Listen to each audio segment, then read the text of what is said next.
దేవుని నామమునకు మహిమ కలుగును గాక. ఈ ఉదయకాల సమయంలో మరొక మిషనరీ గురించి ధ్యానించుకొని దేవుని యొక్క నామమును మహింపరచుకుందాం. ఆ యొక్క మిషనరీ యొక్క పేరు పౌల్ విల్సన్ బ్రాండ్. ఈయన 17 జూలై 1914 జన్మించారు. అతను మిషనరీ తల్లిదండ్రులైన జెస్సీ మరియు ఎవెలిన్ గ్రానీ బ్రాండ్లకు జన్మించారు. 1923లో విద్య కోసం యునైటెడ్ కింగ్డమ్కు పంపబడే వరకు అతను భారతదేశంలోని తమిళనాడులో కొల్లి కొండలలో పెరిగాడు. కొల్లిమలై అని పిలువబడే ప్రాంతంలో బాలుడిగా ఉన్నప్పుడు తరచుగా వచ్చే రక్త విరోచనాలు మరియు మలేరియాతో బాధపడిన తన అనుభవాలను అతడు తన పుస్తకాలలో స్పష్టంగా వర్ణించాడు.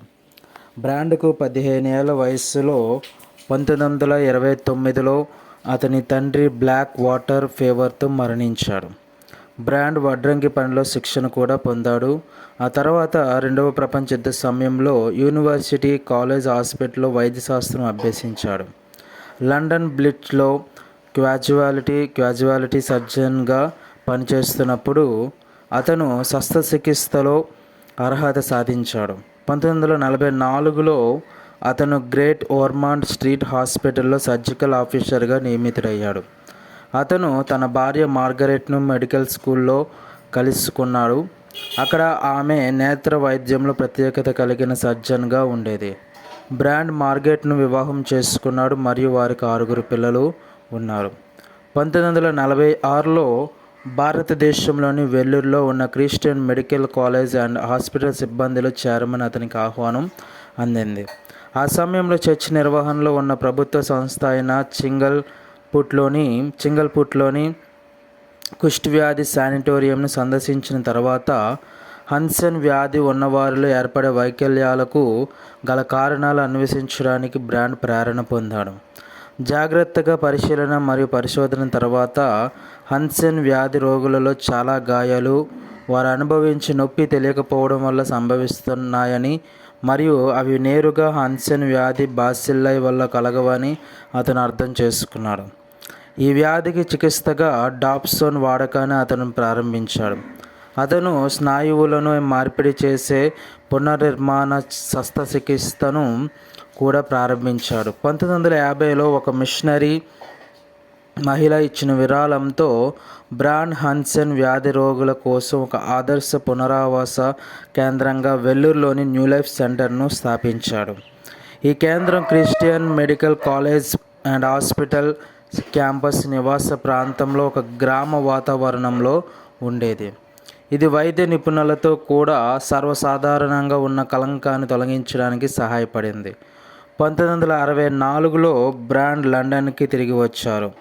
అక్కడ అతను లెప్రసీ మిషన్తో కలిసి పనిచేశాడు. 2 సంవత్సరాల తర్వాత లూసియానాలోని కార్విల్లెలో ఉన్న National Hansen's Disease Center chief of rehabilitation branch పదవిని చేపట్టడానికి ఆహ్వానం మేరకు వారు యుఎస్ఏకి వెళ్ళారు.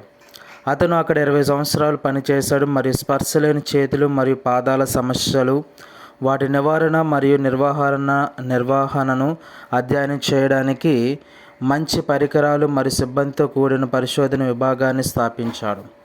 ప్లాంటర్ అల్సర్ల నివారణ మరియు నిర్వహణ కోసం అతను ప్రతిపాదించిన పద్ధతులు ఇప్పుడు ఇలాంటి సమస్యలు ఉన్న డయాబెటీస్ మెలిటస్ రోగుల చికిత్స కోసం విస్తృతంగా ఉపయోగించబడుతున్నాయి. హన్సెన్స్ వ్యాధి వలన తరచుగా సంభవించే వేళ్ళ వైకల్యాలు ఫ్లెక్షన్ కాంట్రాక్చర్స్ కోసం సీరియల్ కాస్టింగ్ పద్ధతిని కూడా బ్రాండ్ ప్రాచుర్యంలోకి తెచ్చాడు. ఈ పద్ధతిని ఇప్పుడు అనేక రకాల చేతి గాయాలు మరియు పరిస్థితుల నుండి వచ్చే కాంట్రాక్చర్లకు చికిత్స చేయడానికి హ్యాండ్ థెరపిస్టులు విస్తృతంగా ఉపయోగిస్తున్నారు. 1986లో యుఎస్ పబ్లిక్ హెల్త్ సర్వీస్ నుండి పదవి విరమణ చేసినప్పుడు అతను సియాటిల్కు వెళ్ళి వాషింగ్టన్ విశ్వవిద్యాలయంలో ఆర్థోపెడిక్స్ ఎమరిటస్ ప్రొఫెసర్గా తన బోధనా పనిని కొనసాగించారు. అతను 8 జూలై 2003 తన 89వ పుట్టినరోజుకు 9 రోజుల ముందు వాషింగ్టన్లోని సియాటిల్లోని స్వీడిష్ హాస్పిటల్లో మరణించున్నారు. ఈ విధంగా ఆయన మన భారతదేశంలోనికి వచ్చి మన భారతదేశంలో పుట్టి విదేశాలకు వెళ్ళి ఆ యొక్క ఉన్నత విద్యను వైద్యను అభ్యసించి మన భారతదేశానికి వచ్చి వైద్య సేవ పరంగా సేవాపరంగా అనేకమైన సేవా పరిచర్యలు ఆయన చేస్తున్నాడు. ఆమెన్.